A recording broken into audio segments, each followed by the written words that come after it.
Okay guys, the first question for you is, in these positions that I'm showing you, would you offer the trade of queens? Like in this first position, would you do queen f4? On the second one, would you go ahead and do queen b5? And finally, this is from a very famous game, would you do queen e3 to offer the trade of queens? Now, of course, this is a very difficult part of the game when it comes to simplification.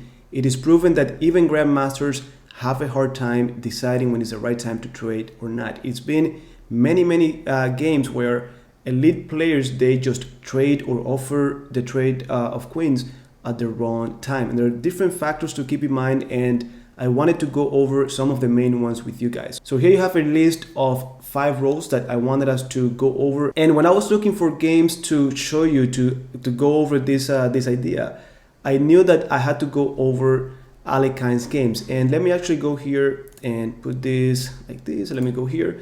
So Alekhine has a very good reputation to know.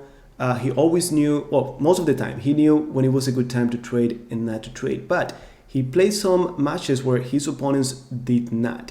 And there are many games from this match, for example, where he won mainly because his opponent offered the trade of queens at the wrong time. So I went over the games, and I think this is a good one because not only can we go over the main part, which is where the trade of queens occurred, but the entire game is very instructive. So for those of you who are new to this channel, don't forget, if you want to bring over this game over to chess.com, you could go over here to view and then take the PGN. So I'm going to hit copy and then back to chess.com, PGN, paste it, and we have the entire game. So as you can see, let me actually put it up here. And as you can see, guys, on top of me, this is Alekhine as a black pieces. So let me flip the board. And the first move was pawn to d4. And then here Alekhine continued with c5. So this is already the old Benoni defense. Very interesting. You're going to learn a lot of chess if with this opening, if you ever study it or try it. So of course, the white pieces are not going to accept. The most popular continuation, or one of the most popular ones, is pushing the pawn to d5. Don't forget, taking on c5 is trading one of your central pawns for one of black's side pawns, and that's not what we want. And it's similar to what happens in the Sicilian defense. And just to show you quickly, in the Sicilian defense, the open Sicilian, you're going to see that the white pieces do pawn to d4, and then black is okay with this because now they keep 2 pawns in the center and the white pieces have only 1, right? Now, with that in mind, in this game, after c5, the white pieces go pawn to d5, and then Alekhine continues with pawn to e5. No en passant, instead pawn to e4, and then we got pawn to d6. Now, guys, those of you who have been following this course in order, you already should know a lot of things and a lot of principles that we could apply based on this pawn structure. If you're new to this channel, go back to lessons like 52, 91, where we talked about middle game strategy and positional chess in general, right? So here, after pawn to d6, notice that they have only moved pawns, and this pawn structure is going to dictate the remaining of the game. After pawn to d6, the white pieces go with another pawn move, which is pawn to f4. Now, I know that a lot of you guys have told me during the live streams, Ben Feingold, I think, he's always talking about f4. And, you know, he's right. Pushing the f-pawn so early, especially when the king is in the center, could be trouble. And we have to immediately think of this diagonal. Sometimes we can take advantage of it, sometimes we can't.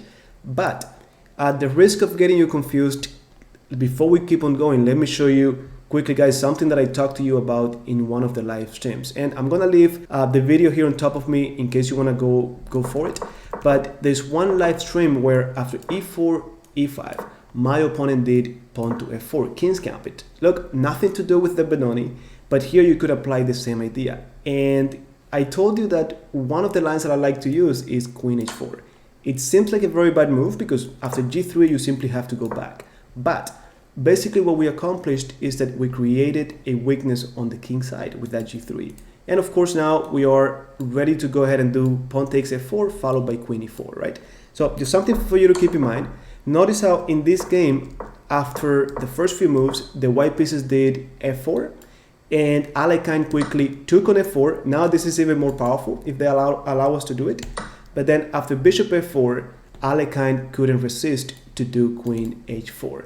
Now, of course, he could have done something like 97, 96, very interesting plan.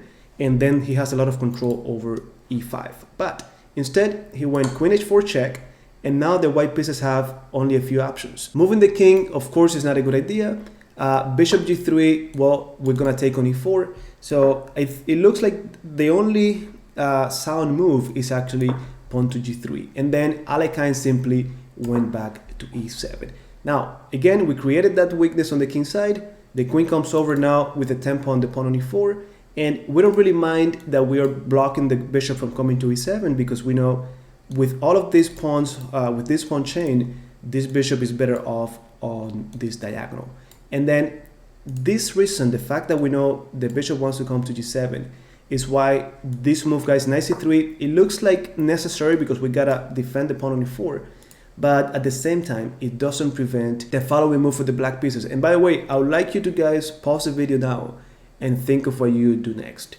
It's a very simple move, but I know it could be a little bit difficult for many of us to come up with it on the board. Well, the move is simple. If I know that I want my bishop to be on this diagonal, I need to move the g pawn. Well, I could do g6 like we typically do in the piece, the King's Indian defense, but instead Alekhine went pawn to g5. How is this a good move? Well, I'm doing the same thing, but I'm doing it with a tempo. So this is one less move that the white pieces have to develop another piece. So with g5, the white pieces had to go bishop e3, and now we're ready to go bishop g7. Guys, with this bishop on g7, on this nice diagonal, it is going to be very comfortable for the black pieces to play this game. Very, very comfortable. We have our pawns in the center confiscating the dark squares, and then our bishop is going to get on that diagonal to become even more powerful. So, oh, and by the way, don't worry about the pawn on g5 for when we castle, because we're not going to castle to that side. That's okay. So after g5, bishop e3, then we have knight to d7. So there's no rush to get the bishop out. Let's get the knight to d7, and we're controlling e5. So knight f3, putting pressure on g5. And of course, we have to defend it. We do not want to do it with this pawn because we don't want to block that diagonal. So instead we go pawn to h6. Now, queen d2, and it's time to develop one of these two pieces. Which one do we do first? Well, developing the knight comes with a threat on e4, so it might gain a tempo for us, and then we continue with bishop g7. Now, guys, before we move on, I know that a lot of you might be asking, okay, what if the white pieces, instead of doing queen d2, what if they did something like knight b5? It looks pretty annoying, as a matter of fact. Well, the truth is that this move we're not concerned with.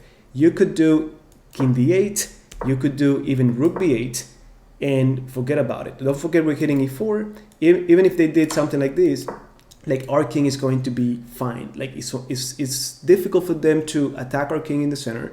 Plus, if things get too ugly, we can always either stay there or just run castle by foot. Okay, so this, even if you analyze it with the engine is not gonna worry about knight b5. So probably queen d2 is a better choice, getting ready to castle, and then we have knight f6, putting pressure on e4, and the white pieces simply, of course, castled. They ignored the pawn. Now, do we want to get that pawn on e4? Of course not.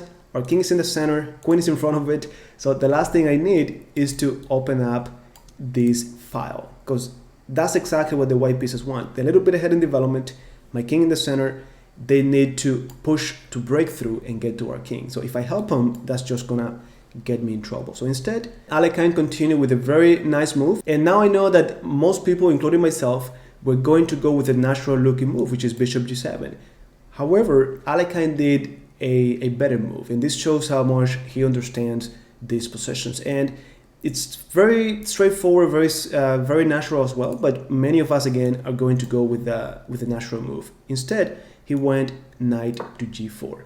Now I'm keeping an eye out on e5 in case they want to break through, but also I'm trying to get the pair of bishops, more specifically the good bishop. Look, I told you at the beginning that most of you, or many of you, we're going to draw some conclusions from the first few moves when the center got locked. These pawns on the light squares in the center make this bishop a bad bishop for the white pieces. And in contrast, this is going to be the good bishop. So it makes sense for us to go after the bishop. Now, after knight g4, we got bishop e2, and now finally Alekhine developed the bishop to g7. Guys, very powerful bishop. And especially if we try to put some pressure on that king, that bishop is going to be helping us a lot. But the truth is the dark squares in the center belong to the black pieces. So after bishop g7, the white pieces continue to get to improve their pieces, to put pressure, and it only makes sense to put the rook on the semi-open file. So now we have knight takes e3, which I have to say here, this I don't think is completely necessary. At this point, we can say that the knight is more aggressive than the bishop, so there's no rush to take on e3. So probably something like a3, like they did in the game. But anyways, he's the one who knows. And he took, queen takes, and now a6. So knight goes to g1. Notice how the file is getting open, and then pawn to b5. So rook e1. Don't forget, they're trying to break through. So bishop b7. We develop the final minor piece, and we're getting ready to evacuate the king. We cannot stay in the center for too long. So after bishop b7, knight d1, and guys, let me ask you something. What do you think the white pieces did knight to d1? Now, you don't have to let me know, but try to think about that. So try to understand every single move. Well, the idea is the following. They moved that knight because the white pieces identified a weak square in black's territory. Now, if you have no idea what I'm talking about, if you cannot come up with the answer to this question, you do have to go back to lesson number 52, where we talked about weak squares and knight outposts. Now, the weak square, in case you haven't found it, the weak square in this position is f5. Notice how the e pawn is gone, the g pawn is pushed past f5. So that means none of my pawns could ever control that square. And to make things even worse, this bishop is not on that diagonal anymore. So placing a knight on f5 is going to be very attractive. Now, we talked about when you find a potential outpost for a knight, you want to find the route to get there. So in order for me to get to f5, I need to be on e3. In order for me to be on e3, I need to get to d1 first. So the route is going to be knight d1, knight e3, knight f5. Does it look like a long, like it's gonna take too long? Well, maybe, but don't forget, in the middle game, especially if you don't know what to do next, you wanna look at your pieces, which of your pieces can you improve? And that's what the white pieces are doing here. So knight d1, knight e3, knight f5. So the black piece is simply castled. Then bishop g4, very clever move, because don't forget, this bishop is considered to be a pretty bad bishop. So what they're doing is they're going to trade it for a knight. So after king b8, getting away from that pin, they didn't wait, and then rook takes d7, followed by queen d2. Now, queen d2 is simply consistent with the plan. Knight d1, knight e3, so we need the queen to move. Now, pawn to g4, very smart move, because what this move is doing, look, don't forget, we typically talk about the bishop being 2 squares away from the knight, right? So, and that way the bishop will control the knight. But the pawn could also help us with that. So now this pawn is controlling these 2 squares, making that knight really, really bad on g1. So after g4, we got knight e3, we know where it's going, and now queen e5. Guys, pretty straightforward, putting pressure on b2, and now you can see the power of that diagonal. So c3, obstructing it, and then finally we gotta take care of that pawn. So pawn to h5, and the white pieces finally plays the knight on f5. Look, this game, we gotta agree, guys, both players are doing a great job, and this maneuver is so important. You saw how that knight started moving, and they did everything they could to bring that knight from the queen side to the powerful square on f5. And I'm emphasizing this so much because this is something we covered on lesson 52. And things so basic as that could make the difference in your game. So you gotta make sure that you really train these patterns. Not only tactical patterns, but strategic patterns, positional patterns. So anyways, after h5, we got the knight to f5, and now bishop f6. Now, this is a critical moment that I showed to you at the very beginning. Of course, it was flipped. I was asking you from white's perspective. So would you guys go ahead and do queen f4? Now, I really hope those of you who have been following, who have been friends of this channel for a long time, you know, I really appreciate it when you let me know in the comments, guys, because that's going to help me plan future lessons, right? So if you haven't, let me know in the comments. Okay, position number 1, yes, I think it's a good idea for the queen trade. Number 2, no. Number 3, yes, and so on, right? Now, this one, the white pieces went for queen f4, and it does make sense to them because, hey, this queen, look, it's a very powerful diagonal. The queen is centralized, and nobody can kick that queen out, at least not right now, because of this move. So it made sense to them. However, this position right now, there was hope for the white pieces here. When they did queen f4, the game is already lost. And the next question for you is, and of course these questions are just for you guys to think and see and test your knowledge. The question is, why do you think this is so bad? Well, what happens is that when you offer a queen trade, guys, the game is going to change drastically, and you need to understand how that's going to change. Now, when the queen takes, you're going to be forced to take with the g-pawn. You cannot take with the rook because then you're going to be pinned. So once you take on f4 and the pawn takes back, what happens? What changes? Well, you should be able to visualize this. If you're not that good with visualization, guys, you gotta go back to lesson, I think 119, maybe 118. But anyhow, you gotta picture this in your mind. And what happens is that we're going to get into an endgame where the black pieces are in a better disposition to take advantage of. And look at the pawn structure. We got now a pawn majority on the king side, and this is going to be a potential passed pawn. So just because of this, it's going to be better for the black pieces. On top of that, the black pieces have the pair of bishops, and you might be like, oh yeah, but this bishop is not played. Well, it's a matter of time before those bishops get active. It is a matter of time before this pawn majority helps us win the game. Now, if you're playing someone who's not that experienced, of course, they will not maybe do a good job at activating the bishops and so on, but if you're playing someone who's experienced, they will go ahead and do that. So, just to show you the remaining of the game, after g takes f4, they went rook d to d8. What do we want? Well, we need to activate those rooks, and this knight is not letting us do that. So c4, interesting move, b takes c4, and now knight e3. So that knight is leaving that square, trying to get to c4 and put pressure on the queen side. Now, the next move is a very interesting move. It reminds me of a move that I did in, I think it was lesson 110. No, not 110. Well, that was one lesson where I did a move similar to this, and the move was, instead of allowing them to just take on c4, the black pieces went pawn to c3. So I'm not gonna give it to you for free. So you gotta trade it, and if you don't trade it, if you don't trade it like happened in the game, well, I'm gonna keep that other passed pawn on c3. So bishop d4, knight c4, of course. And guys, pause the video and see if you can find the next move here for the black pieces. If you already paused it, you try to work on it. Let me give you another hint.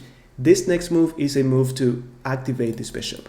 Well, this bishop is now not doing much because of this pawn chain, so we have two options. Either we improve it by putting it on the better diagonal, or we need to undermine this pawn chain. And the move was actually pawn to f5. If we break this down, the bishop is going to take, and it gets active. So e5 instead, pawn takes, bishop takes c5, and now you can see both bishops very powerful. We got a passed pawn, we got 2 versus 1, even if this guy falls, and this has to be a better game for the black pieces. Now, you might be saying, oh, but what about this passed pawn? Well, this is not a protected pawn, a protected passed pawn, right? So this is going to be an isolated pawn. So it's not going to go that far. So rook f8, let's get rid of one of the rooks. And then after e6, notice how the pawn wants to make it to the end, but after rook e8, that's it. It's really hard to defend. Of course, they don't want to lose it like that, so they kept pushing. And now we have bishop takes e4, b takes e4, and then a very simple deflection. We take on g1, the rook has to leave, and the pawn is gone. So take, and then rook e7. Guys, let me tell you one thing about this part. I know it's very simple, and this is the best thing about it. It's a very simple combination here to win the pawn. Now, if you remember from lesson, I want to say 112, 113, when we talked about how to use the pair of bishops, I told you that one of the main advantages of having the pair of bishops is that you choose when to give it up. And in this case, it makes perfect sense. Maybe someone else will have said, you know what, let me hold the pawn there for a little bit longer and try to outplay them with my bishops. They're so powerful. Well, here Alekhine kept it quiet and he just traded, deflection, and gave me the pawn. Now, endgames, we have talked so much about endgames. We actually had a lesson recently on 10 rules that you should know about the endgame, or about rook endgames. And this one, we can see that we have 2 versus 1 on the king side. We have a passed pawn on c3, which they could take probably, but the fact is that we know in these endgames we just need one passed pawn, and of course if our rook gets active, if it gets to the 7th rank, this is just too much. So after h3 we took king c2, h2, check, we block. Don't forget, if this goes into a king and pawn's endgame, this is already winning, right? So they cannot trade, check, and notice how the rook got to the 7th rank. Now, this transformed from that endgame that we had a few moves ago into this endgame where we have 3 extra pawns, so 1, 2, and 3, and it's just too much for the white pieces to handle. So king d3, now the kings get active, king c6, h5, a5, and what happens is that it is going to be impossible for them to stop both passed pawns. This passed pawn, eventually they're going to have to go ahead and take it, but when that happens, then I'm going to be left with this guy, plus the king is too close to the other pawn. This is already too much to handle. So at this point, the white piece has resigned, and guys, don't forget, the main mistake that the white pieces made was offering the trade of queens. And before we go on to the next game, let me tell you, we gotta go over a few other examples, guys. So get a drink, get ready. We have a long way to go, but let me tell you one thing here. I know that if you have been following this course, you don't need to hear this, but a lot of people, when they get started, they're like, oh, you know what? I like to trade queens because that way I don't have to worry about so many pieces. Or if I'm playing someone stronger, I like to trade queens because then they cannot checkmate me. And you're far, far from the truth, because you can see how once the queens are traded, things change, and the more experienced player will be able to pick up on those positional patterns, and he's going to outplay you. Maybe it's going to take him longer, but you're going to get destroyed no matter what. So it is good that you start paying attention to this and that you study this as well. So with that said, let's go on to the next one. All right, so this is the second position that I showed you guys. So the question was simple. Would you go ahead with queen b5 to offer the trade of queens? I'm almost confident that most of you said no. And the main reason is that you could see that after queen takes, pawn takes, we're gonna get doubled pawns. And we know at this point in the course that doubled pawns are trouble, especially if we're getting closer to the end game, right? So I'm pretty sure you guys said no to this one. But the main thing here is not only that we get the doubled pawns, but in this case, this queen is doing a great job at defending. It's keeping this intact. It is also defending over here in the center. So it was a better idea, as bad as the queen is. And what happens is that in this game, notice how, let me go back here. Queen d3, f6, rook c1, and then c6 was coming, right? So if pawn takes at that moment, they take on a6. This is just a disaster from that moment on. So the black pieces saw themselves forced to put the queen on c6. And we should know by now that queens are really bad blocking pieces. So a knight is okay, maybe a bishop, but the queen is not a good idea. So psychologically, the black pieces are thinking, oh, my queen is really, really bad when compared to the other queen. Well, what happened was that after queen b5, a few moves, okay, right here, queen b5, yes, the queens are off the board, and they're thinking, hey, if they're queen, and this has to do with some of the rules that I mentioned before. If my opponent's queen is more active, if it has more opportunities to create threats, I should remove it from the board. And that's very important, guys. Don't forget, the chess pieces, their value has to do with how many threats they could create. If you have a queen, if the queen is doing nothing, it could be worse than the knight if the knight is attacking, right? So queen b5 made sense for the black pieces, but then after that happened, this endgame is very easy to win for the white pieces. How did they continue? Well, we need the rook to get to the 7th rank. So pawn to e4, pawn sacrifice to open up the file. So pawn e4, then rook d8. We cannot allow them to get to the 7th rank, but at this point, there's not much they could do. So guys, the question for you now is, and sorry for doing this, but let me flip the board, and maybe it's easier for you to see it this way. At this point, it is the white pieces to move, and there's a very simple plan and that I want to see if you can figure it out, okay? So simple, it's like a 2-move thing. What would you do next if you were the white pieces? Don't forget, all we need to do is activate our rook and see if we can penetrate. Well, what the white pieces did here was e takes d5, e takes d5. Don't forget, if they take with the rook, well, they're already done. This is an endgame where they're going to have an isolated pawn, and these 3 pawns versus 2 are going to be very easy to create a passed pawn. So they took with the pawn, and now the rook has found a new line to penetrate. So rook e1, king f8, and now this bishop is going to penetrate through the dark squares. So bishop d4, rook a8, and now pawn to c6. Another pawn sacrifice to activate our bishop. So they did not take on c6. Don't forget, this is already trouble. Check, the rook is gonna get to the 7th rank, and we gotta protect the pass pawn. So anyways, going back here, we got knight d8, check anyways, king g8, and then rook e8, the game is over. So after king f7, something like this, we could even do, guys, I think we could do check, or we could even do this move. I think this should be winning already. If they go here, don't forget lesson 124, we talked, or 23, we talked about how 2 pawns on the 6th rank are more powerful, or could be more powerful than the rook. So here is even more powerful. So this is already winning. You could even do bishop a7, I know, but just to go back to that. Okay, guys, so this one is just another example. Let me quickly move on to the next exercise. Now, as you can see on top of me here, the person playing this as the white pieces was Botvinnik. And guys, the move that he did, queen e3, offering the trade of queens, is the right move here because of 5 different reasons. And some of these reasons are typically missed by people who are not that experienced, including myself. But that's what makes them so much powerful. So let's talk about these 5 ideas. Mainly, it has to do with the fact that the only good piece. Look, if you look at the white pieces, we have the rooks coordinated. They're creating a battery, owning the d file. The knights are pretty active, putting pressure on e5. Look at this square over here. They're defending, and then finally, this bishop is on a very powerful diagonal. If you compare it to this bishop, it's just a way better bishop. Now, the only good piece that the black pieces have right now is going to be that queen. That queen is defending e5. It's pretty centralized. So it does make sense to offer the trade of that only good pieces. If we remove the black queen from the board, that's going to make it really hard for the black pieces to defend against so much activity and coordination. Like if the queen is gone, they need to find a way to defend e5. At the same time, when I do a5, that knight is going to have a hard time to move. This bishop doesn't really have where to go.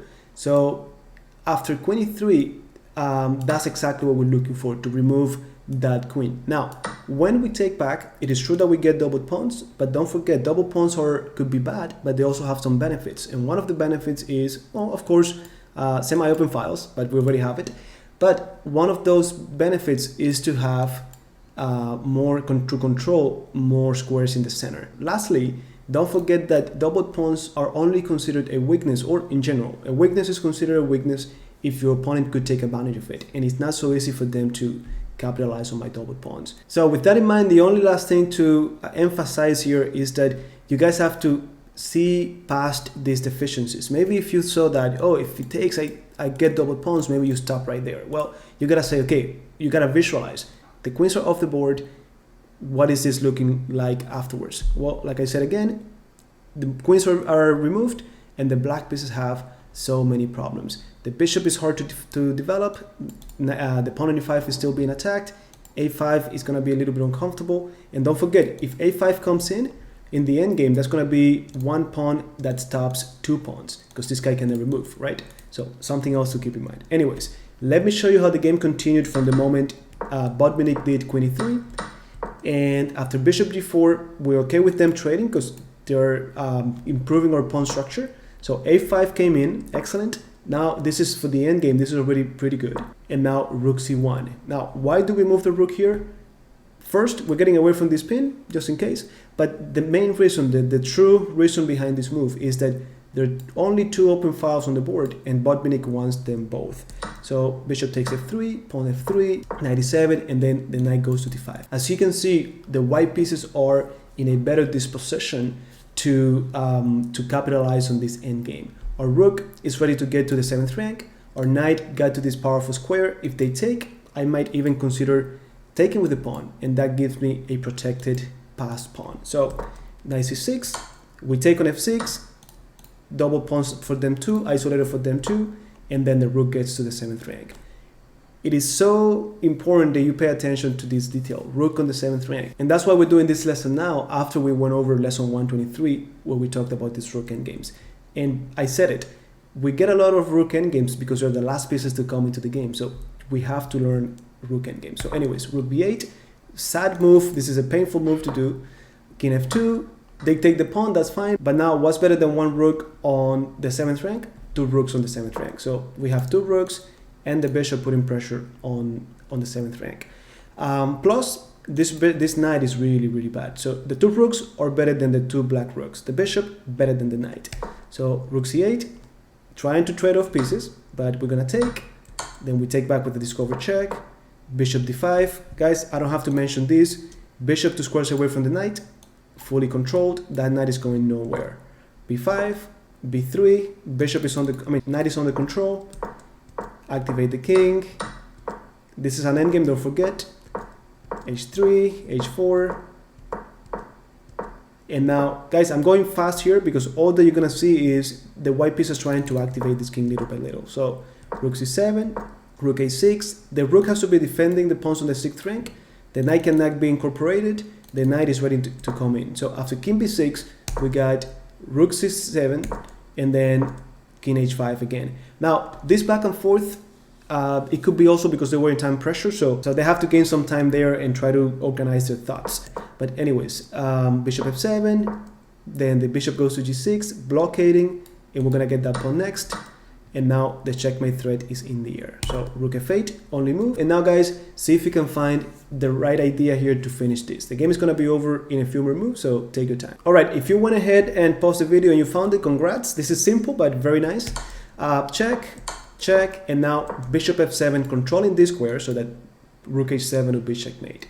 So they had to give us the rook for the bishop, and now you could go after the pawns with the rook, or you could try to just go for the checkmate. So after rook d7, this is the end of it, guys. I'm gonna get the knight, or I'm going to deliver checkmate back here. Now, I know that I went really fast over this endgame, but the part that I really wanted to emphasize was that position where they offer the trade of queens. Everything else, you guys should know up to this point in the course. So with that said, I know it was a long lesson. You must be tired. I'm tired. But guys, it is really important that we bring this up. So with that said, I'll talk to you in the comments and I'll see you in our next lesson.